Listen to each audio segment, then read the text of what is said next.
In the gospel text of today, which is taken from the Gospel of Mark chapter 12, verses 28 to 34, Jesus is asked about the first commandment.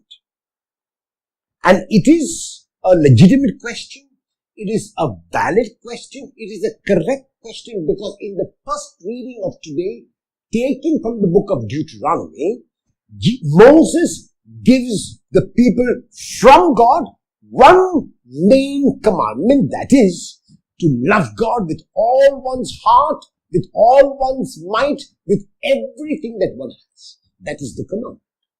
So when the scribe comes to Jesus and asks Jesus this, he is possibly trying to ask whether Jesus agrees with what Moses has said already in Deuteronomy, which is our first reading for today. And Jesus does agree that that is the first commandment. And even though asked about only one, Jesus goes on to say that there is another, a second, which is so like the first, namely loving others as we love ourselves. Very clearly, these two commandments hold everything together, and Jesus was able to see this.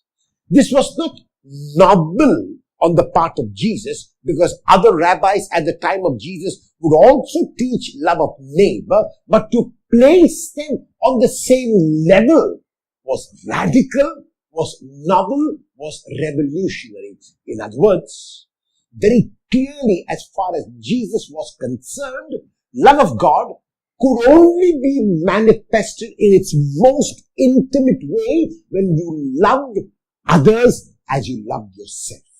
If my love for God was not translated into action, where I was able to reach out to others, where I looked at others as my brothers and sisters, then it remained merely in the commandment and in the book.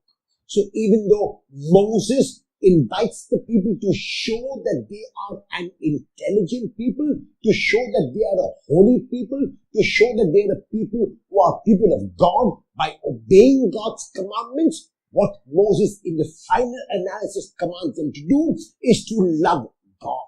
Jesus shows that the love of God has to be translated by a person into action when a person loves another.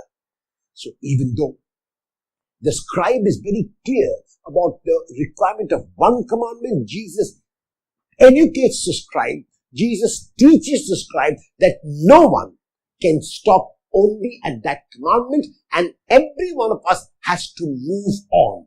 As a matter of fact, love of neighbor is known as the golden rule, namely loving others as you love yourself. If one loves others, in that love which one shows for others, one is also loving God. Because the love of God, according to James, cannot be manifested by only praising and extolling and singing God's praise up in the heavens. It has to be manifested by my decisions which I make to reach out to my neighbors here on this earth. And so, we need to ask ourselves how this love which we profess for others will be shown in action. Love is not an emotion. Sometimes love has been confused with an emotion. As a matter of fact, love is a reality. And the only reality is love. And the opposite of love is not hate. The opposite of love is fear.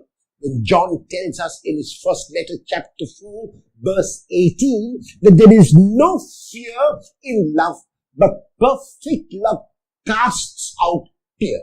For fear has to do with punishment, and the one who fears is not perfected in love. My love has to be an accurate response which I give when my perception is clear. when I perceive something clearly, when I perceive a need clearly, and somebody needs assistance from me, somebody needs my help, and I respond to that, that is when I am loving. Let me show my love for God, not only in singing God's praise, which I will do, but also and more importantly, in my reaching out to those in need, which I must do to show that I love God. Will you, as a disciple of Jesus, show your love for God tangibly by loving one person today?